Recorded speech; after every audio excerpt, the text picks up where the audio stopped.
My ex laughed when I started my own business.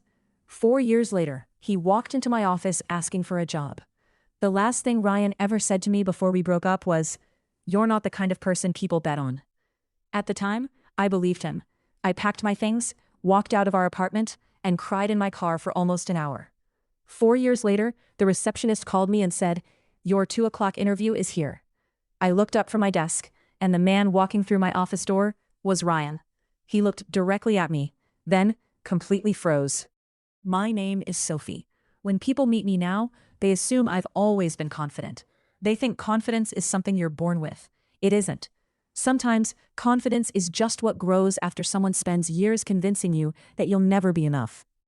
Ryan and I dated for almost 5 years. When we met, we were both working at a small marketing company.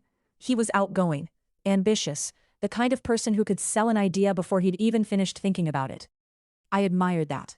He told me I was creative, that I saw things differently. He made me feel like my ideas mattered. At first, over time, the compliments slowly became corrections. "That's cute, but here's how I do it. You're talented, but you're not really leadership material. You work hard, but people like me are the ones who actually build companies." He never shouted. Never insulted me outright. He just planted little doubts. And somehow, those little doubts grew louder than my own thoughts. One evening, I told him I wanted to leave my job and start a small branding studio. I'd been saving for almost 2 years. I'd taken online classes, built a portfolio, even found my first freelance client. I thought he'd be excited. Instead, he laughed. Not cruelly, almost casually, like I'd suggested becoming an astronaut next week. "Soph," he said, "you're great at helping people, but running a business? That's different." I asked him why. He shrugged. "You're just not someone people naturally follow." That sentence stayed with me, long after he forgot saying it. A month later, we broke up. Officially, it was because we'd grown apart. Unofficially, I was tired of asking permission to believe in myself. Starting my business was terrifying. For the first 6 months, I worked from my tiny apartment. My dining table became my office. My living room became my meeting room. My bedroom became everything else. There were weeks I questioned every decision I'd made. Some clients disappeared without paying. Some projects failed completely.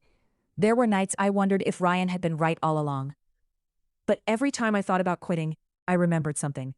Ryan had never actually failed at building a business. He'd just convinced me I couldn't. Those aren't the same thing. So I kept going. One client became 3. 3 became 10. 10 became referrals. Referrals became contracts. Slowly, the business grew. Not overnight. Not dramatically. Just steadily, the way real things usually do. 4 years later, I had 12 employees, a small office downtown, clients I used to dream about working with. It wasn't a giant company, but it was mine.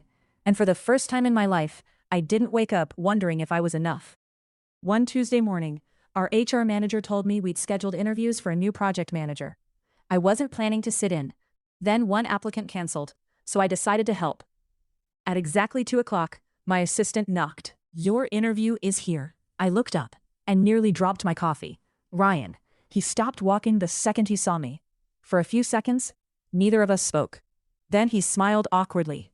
"Sophie?" I smiled back. "Hi, Ryan." He looked around the office, the framed awards, the design team working behind the glass wall, the company logo. Then back at me. "This is yours?" I nodded. "It is." He laughed quietly, not because something was funny, because he didn't know what else to do. I had no idea. I know. The interview felt strange, not because I wanted revenge, because life has a strange sense of timing. 4 years ago, I needed him to believe in me. Now, his future depended on whether I believed in him. He answered every question professionally. His experience was solid. His references were excellent. When the interview ended, he stayed seated. "Can I ask you something?" "Sure."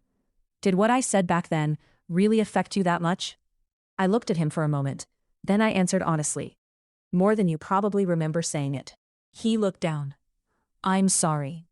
There wasn't an excuse, no explanation, just 2 words. "I'm sorry." People always ask me if I hired him. I did. Not because I owed him anything, and not because I wanted to prove I was the bigger person. I hired him because he was genuinely qualified. But I also made something clear on his first day. "Around here," I told him, "we don't tell people what they can't become." He nodded, quietly. And in that moment, I realized something. Success isn't hearing the apology you've imagined for years. Success is realizing you no longer needed it before it finally arrived. The version of me who left that apartment crying would never have believed she'd one day own the office Ryan walked into. But she did one thing right. She left. Sometimes, the bravest decision isn't proving someone wrong.